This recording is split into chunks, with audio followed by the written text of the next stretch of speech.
அக்கா தங்கச்சி அண்ணன் தம்பிங்க அம்மாங்கன்னு சொல்லி சொன்னீங்க. உங்களுடைய குடும்பம் தான் நடு ரோட்ல நிக்குது. தொழிலதிபரை சந்திக்கிறீங்க, திரைத்துறைகளை சந்திக்கிறீங்க, ஆனா தூய்மை பணியாளர் மட்டும் சந்திக்க உங்களுக்கு நேரம் இல்ல. சும்மா இருக்குது. எங்களை வந்து போராடி போராடி போராடி இன்னும் கஷ்டப்படுத்தினே இருந்தாக்க நாங்க யாருக்கிட்ட தான் எங்க பதில் சொல்லிட்டு யாருக்கிட்ட எங்களை கஷ்டம் பேருது. இதே சங்கத்தை எதிர்கட்சியா இருக்கும் போது எங்களை கூப்பிட்டு பேசின சங்கத்தை இப்ப ஏன் பேச மாட்டேன்றீங்க?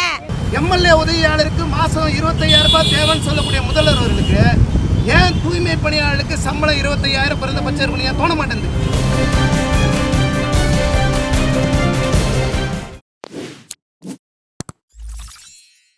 தளபதி அவர்களுக்கு முதல்ல எங்களுடைய வணக்கம். நாங்கள் தூய்மை பணியாளர், எங்களை ஞாபகம் இருக்குதா உங்களுக்கு?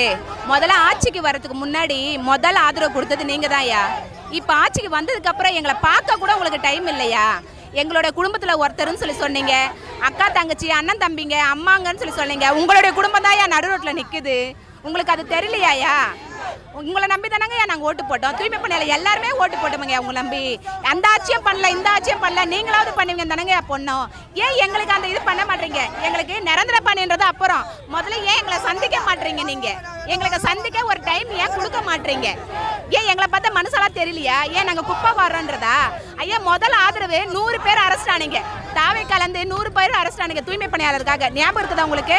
பனையூரில் எங்களை வர வச்சு சந்திச்சு உங்களுக்கு ஆதரவாக நாங்கள் நிற்கிறோம்னு சொல்லிட்டு முதல் கை கொடுத்தது நீங்கள் தான்.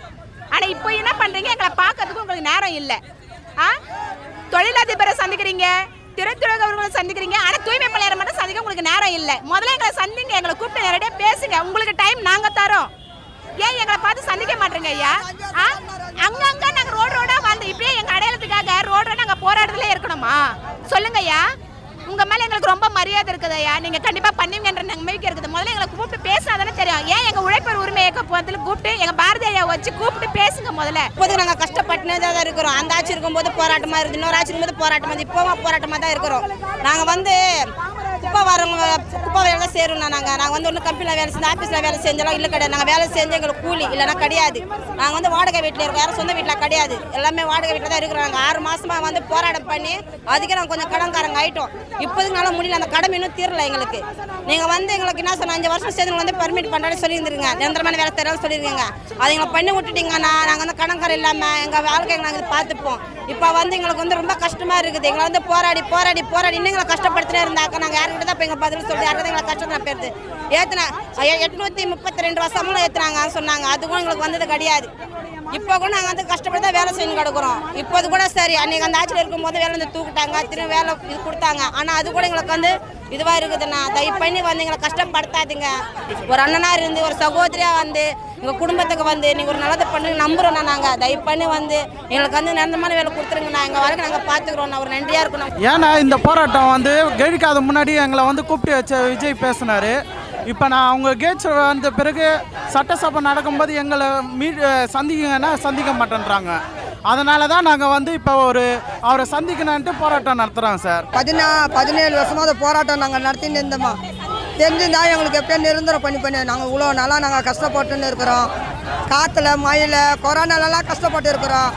நீங்கள் வந்து 5 வருஷம் சென்று நிரந்தரம் பண்ணுறேன்னு சொல்லிக்கிறீங்க. நீங்கள் பண்ணிவிடுங்களாங்க. எங்களுக்கு நிரந்தரம் பண்ணிட்டீங்கன்னா நாங்கள் ஒரு இந்த போராட்டத்தில் நாங்கள் கலந்துக்கவும் மாட்டோம், இந்த போராட்டத்தை நாங்கள் எடுக்க மாட்டோம்ல. எங்களுக்கு நிரந்தரம் பண்ணிவிடுங்க. நீங்கள் சொன்னீங்க எங்களுக்கு தங்கச்சி மாரி அக்கா மாரி என் சொந்த பந்த மாரின்ட்டு எங்களுக்கு ஆதரவு கொடுத்தீங்க. அதுமாரி நினச்சி எங்களுக்கு நிரந்தரம் பண்ணிவிடுங்க. நாங்கள் என்ன கேட்குறோம்? நாங்கள் எதுவும் கேட்கல. நாங்கள் கவுன்சிலர் ஆயிடுறோன்னு கேட்கல. நாங்கள் போய்ட்டு கார் வாங்கி கொடுன்னு கேட்கல, பங்களா வாங்கி கொடு, வீடு வாங்கி கொடுன்னு கேட்கல. எங்கள் வேலையை கொடுங்க, எங்களுக்கு நிரந்தரம் பண்ணி பண்ணுங்க. நாங்கள் சம்பாதிச்சு நாங்கள் சாப்பிட்ணுன்னு கேட்குறோம்.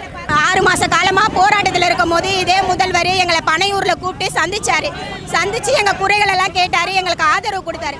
ஆனால் அவரை நாங்கள் இன்னைக்கு ஓட்டு போட்டு வர வச்ச பிறகு எங்களை சந்திக்க பலவிதம் யோசிக்கிறாரு. ஏன் யோசிக்கிறாரு?